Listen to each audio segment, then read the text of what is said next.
So you're playing a sport that's incredibly difficult. And I mean very, very difficult. And one of the things that us golf instructors have this very uncanny ability about doing is that we can take things and overcomplicate them to the umpteenth degree for you students at home. And that doesn't necessarily lead to good results. We could talk about all of this fancy terminology all day long. But at the end of the day, what you want to remember is that in the golf swing, we never hit positions. We move through positions. And your golf swing needs to be about movement. What we're going to do here today is we're going to be talking about head movement, because I know a lot of you at home have these big misconceptions or these misunderstandings really when it comes down to the head and how it moves in the swing shape. What you're going to find with all of the best men and women in the world is that you're going to see that there is some head movement. Now, how much is too much? How little is too little? What should the head be doing in the golf swing? What should your head be doing in the golf swing? So rather than overcomplicating things, what we're going to do here today is we're going to talk about a simple and effective way to be able to dial in the head movement properly so that you know that you're shifting your weight and turning your body properly, so that you know that you're getting back into your lead side properly and you're setting yourself up for a lifelong of success. That's right. We can actually simplify your golf swing just by thinking about your head movement. A lot of you are going to love this. Stay tuned. Let's get started now. If you are not subscribed to the channel, then do me a favor, head down below, subscribe to the channel. And if you have any questions or comments, please feel free to post it up below and I'll help you out as best as I possibly can. Also, do me a big favor, hit the thumbs up button for me. It's good for my psyche, it makes me feel good.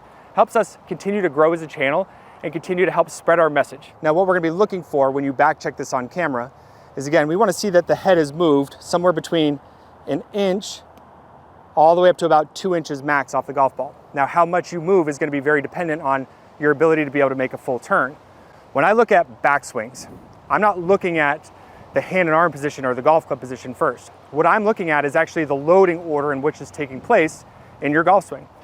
In a good backswing, we're looking at weight shift first, body turn second, and then hand and arm functions third. Under no circumstance does body turn supersede weight shift, and under no circumstance does hand and arm function supersede either one of those either. A lot of times you get yourself into these positions where your hands and your arms start to jump in front of one or the other, and that's what causes a lot of these faults. For instance, if you have any sort of downward movement from your head or any big time lateral movement, then that's generally caused from your lead arm and your lead shoulder pushing the golf club back. You can push the golf club down, that can start to steepen the shoulder plane, and that can start to move the head position down. That does not have a sort of good outcome to it, because typically speaking, that's going to force the head to want to move in the opposite direction on the way down, which you can now see would be early extension. The other one would be where the head moves too far off the ball. That's the lead arm and lead shoulder pushing the club back. That's a very common mistake in the world of golf instruction, is that it's very easy for you to take the lead arm and start pushing it across your center, and now your body's moving all over the place. And then the final one would be if your head is moving vertically. That will generally happen when you're starting to pick your arms up in abundance and your body turn is really just not doing anything at all. When you start to override the core functions of a good backswing, that's when you get yourself to see this sort of vertical movement from the head or horizontal or downward movement.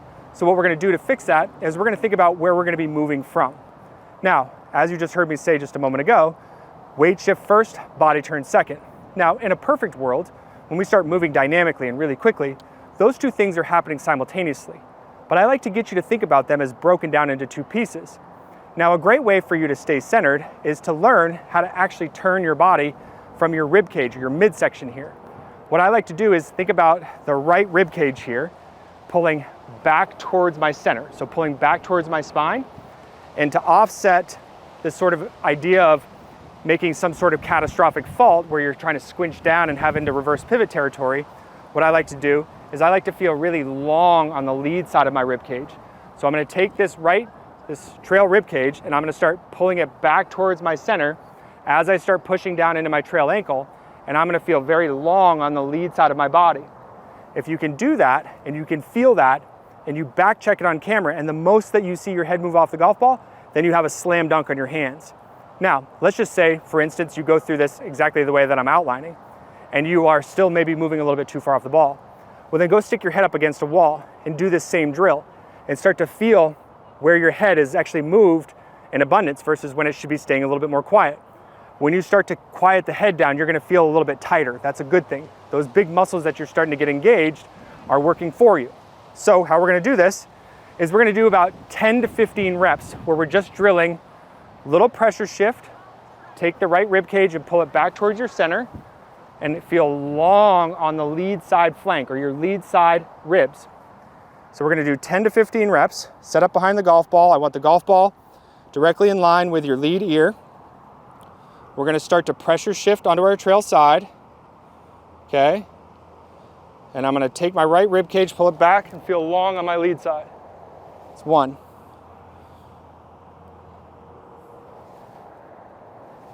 2. 3. 4.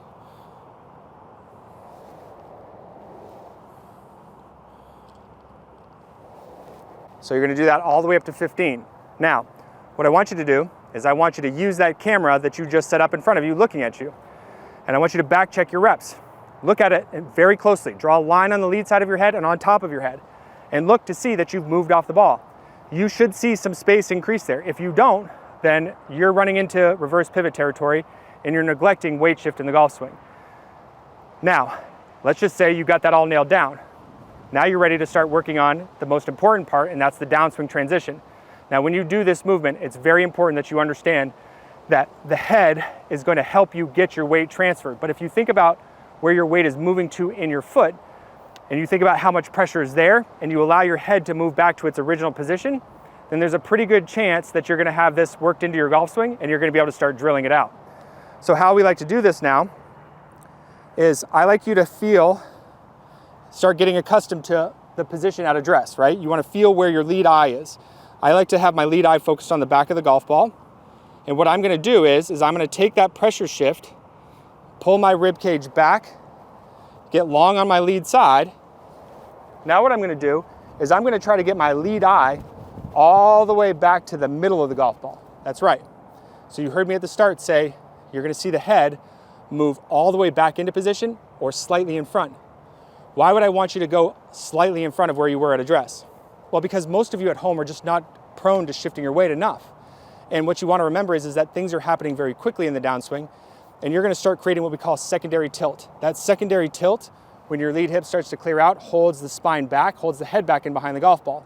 So when you're first starting out drilling this though, what I want you to do is I want you to get your head or your lead eye all the way back to the middle of the golf ball. That's what it's going to feel like. Now when you do this, I want you to focus on 80 to 90% of the weight moving underneath your lead ankle and your head dropping down ever so slightly. So think about it this way. You're getting turned into your trail side. Your lead eye is going to now make it all the way back to the middle of the golf ball, and you're going to feel 80 to 90% of your weight underneath your lead ankle. You do that with your head dropping down ever so slightly. You've now mastered weight shift, and you've now eliminated excess head movement, and you've dialed in the proper head movement that you would see of the best players in the world. So let me show you how to do this now. Okay, so ball position is off, the logo on my chest. I've got awareness of where my lead eye is in relationship to the back of the golf ball. I'm gonna pressure shift onto my trail side, pulling the right rib cage back towards my spine, getting long on my lead side. Now from here, I'm gonna sit down on my lead ankle, so I'm getting my lead eye back to the middle of the golf ball. 80% of my weight is underneath my lead ankle. My eye is back to the middle of the ball, and I've dropped down ever so slightly. Okay, from there, I would just keep my head down and I would post up and release it. So again, what that's gonna look like.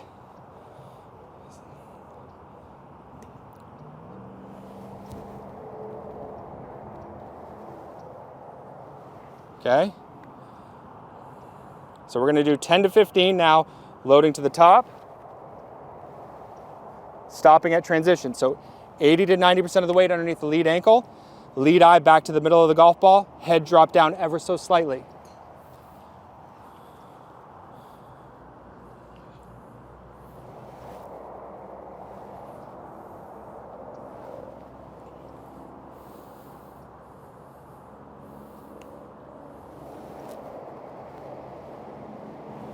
So once you've done a good 10 to 15 reps working on backswing and transition, now what I want you to do is I want you to not stop after transition. I want you to start making some fluidity to the downswing. Now, whatever happens in the downswing from that point moving forward should be you driving your lead hip and your lead leg into a good solid position and you releasing the club. But for now, what I want you to focus on is less of the mechanical movements, and I want you to think about just keeping the head really quiet and swing on through. and see what starts to naturally happen. So we're gonna go ahead, load up to the top of the swing.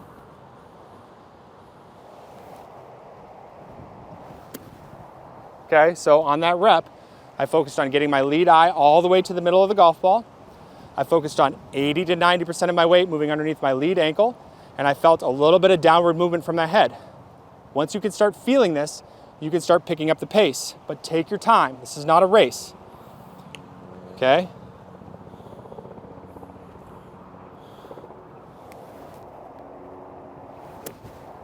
Okay, so lead eye back to the middle of the golf ball, drop down ever so slightly, focusing on 80 to 90% of my weight, landing right underneath my ankle joint. That's how your body's gonna move in the swing shape. Simplifying by thinking about the head moving in space is a great way for you to actually dial in the weight shift and body turn components into the swing without having to think about what's moving when it's moving. Okay, so right rib cage pulled back towards center. Long on my lead side. Lead eye back to the golf ball, drops down ever so slightly, swing through. Back check these on camera. Start looking for what I showed you at the beginning of the video. Is your head moving slightly off the ball, staying level? Is your head dropping down ever so slightly and moving fully back into position or slightly in front? Is it staying quiet when you're releasing the club? If it is, you're ready to start picking up the pace. And you'll have this checked off the list before you know it. Okay? Right rib cage getting long. Okay, you can start blending it together as you get more proficient with it.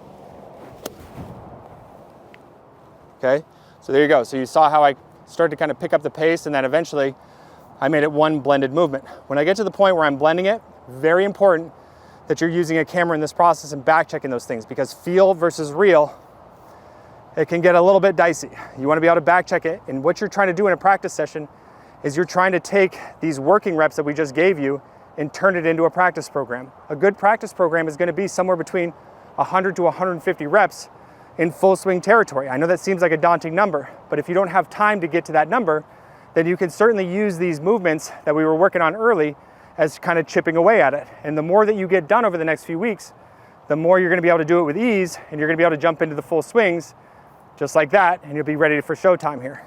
So let's walk through the whole program here. Okay.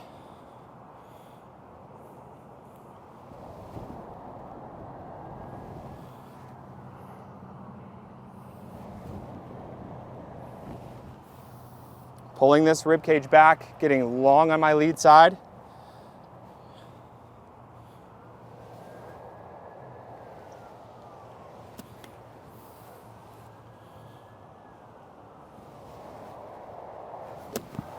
Okay, all the way back to the lead eye to the middle of the golf ball, drop down ever so slightly, swing on through. Back check these on camera, get good reps under your belt, good quality reps. Start picking up the pace, and you're gonna be ready to start hitting golf balls in that session.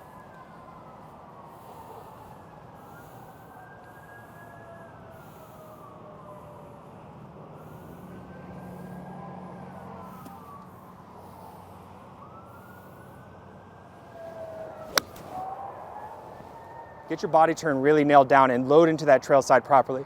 Use your rib cage to be a good way for you to be able to create that good center rotation. Take that trail side, pull it back towards your center, stay long on your lead side, and now you're in a position where you can start attacking the downswing. Simplify the way that you think about the downswing rather than thinking about how much your hips are supposed to shift and how much they're supposed to rotate. Think about how the pressure moves through your foot, how much pressure. Think about your head dropping down ever so slightly and your head getting back to its original position or slightly in front. And now you've just simplified the most complicated movement in the golf swing.